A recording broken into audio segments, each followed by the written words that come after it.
Hey everyone, this is Bethany from Kidding Around, and today we are at the Simpsonville Fire Department with Bridget from Safe Kids. Bridget, can you tell us a little bit about yourself and why we're here today? Yeah, so I'm Bridget Watson. I'm Program Coordinator for Safe Kids Upstate, which is a part of the Bradshaw Institute for Community Child Health and Advocacy. And our main mission with Safe Kids is to help prevent preventable injuries. So today we're here to talk about two main things just today, which would be basic home safety tips in the winter, and then some basic car seat safety tips for our parents. And this message is brought to you by Coles Cares, which we're so thankful for their generous donation for us to continue to spread the word in the community about safety initiatives. So. Yeah. Well, thank you. So what are you going to show us with the car seat today? Yeah, so today we're just going to talk about a couple basic safety tips for everybody to remember at home, and then I think a couple of months from now we're going to do like an actual full car seat installation for everybody.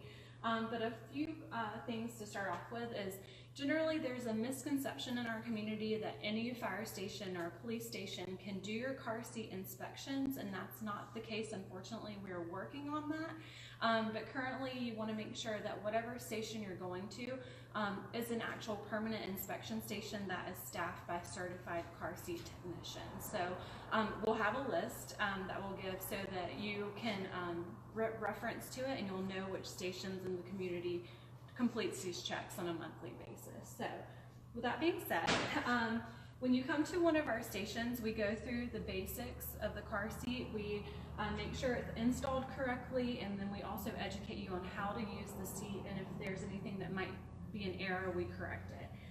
But the two biggest things that we want to talk about today is that you just want to make sure that your car seat doesn't move more than 1 inch side to side, front to back. So for instance, we're going to check it at the belt path, which is important because if you check it closer to the front of the seat, it may have a little bit of movement to it, but you just want to make sure the tightness is right where the seat belt path is going to go. So you just do a reasonable tug. You don't want to like do it with like all of your force. Just a reasonable tug here to make sure it's not moving more than 1 inch side to side, and then we do the same thing to make sure it doesn't move more than 1 inch front to back. And then the seat that we're using today is obviously forward facing, so the second most important part is you want to make sure you're using your tether, which I'll show you in the back. In this car specifically, it's great because it actually has it listed out here for you. It says top tether. Some cars it's not the case, so if you're not sure, you can always refer to your car manual. But you want to make sure that you always use this top tether. It's super important with forward-facing car seats because it really prevents that head and neck movement up to 4 to 6 inches. So that's two really big things that we want to point out today with a forward-facing car seat. And then Deandra, who is also a part of our team, she's actually going to show us how to harness in a child. Hi. So we have my daughter here, Aubrey. Say hi. I'm a special project coordinator for Safe Kids Upstate.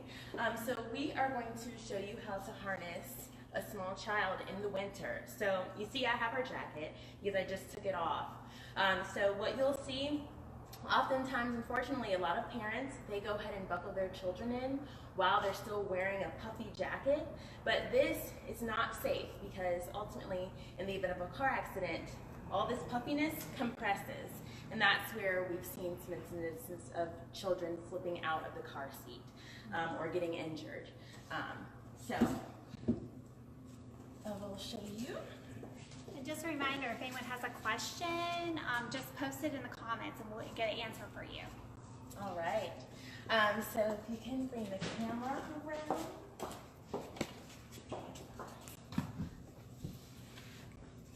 First, we make sure the child is seated in properly. You want to make sure her ears, or your child's ears, does not come below this headrest portion here. Then you put the arms through right here, and you see we're clipping it right here at the tummy, and that's because when we ultimately go to tighten, it will rise. And ultimately we want to make sure this harness right here comes up to the chest level, armpit level, and you'll see. And she's pretty much a pro at this, so it's great if your child can help you buckle themselves in. and she's gonna do that. All right. And then she'll help me by starting off tightening herself. All right, and you see she's moving the little shoulder pieces up higher onto the shoulder so that ultimately her harness can come up to be armpit level. And then now I'll go ahead, make sure it's snug, and there you go. So you see right here, you cannot easily pinch the strap, and that would mean it's too loose if you can pinch it. And then the harness is armpit level. These shoulder rests are right here on her shoulder. This right here comes snug across her hips. So she's really safe and snug in. That's how you install a child in a car seat. Awesome. And one other thing I'd like to note is my oldest daughter is in school right now. But you'll see that I have her booster seat buckled in right here.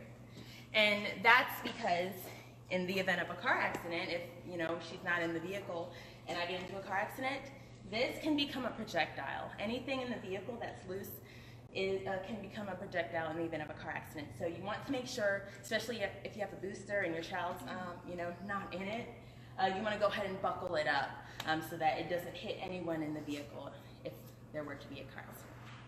That's a great tip. Thank you so much.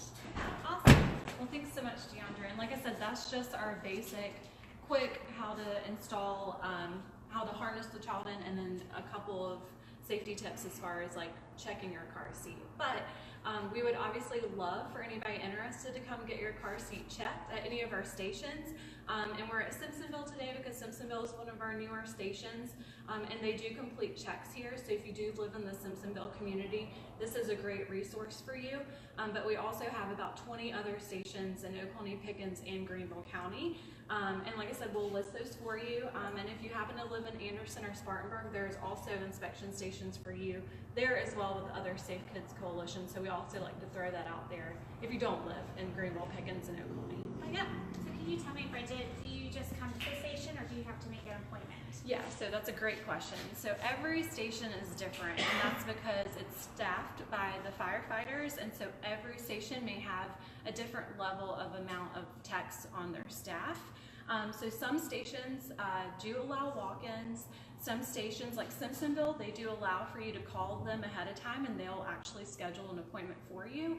And then some of our stations have their appointments online through us on Safe Kids, and we'll post that on the website.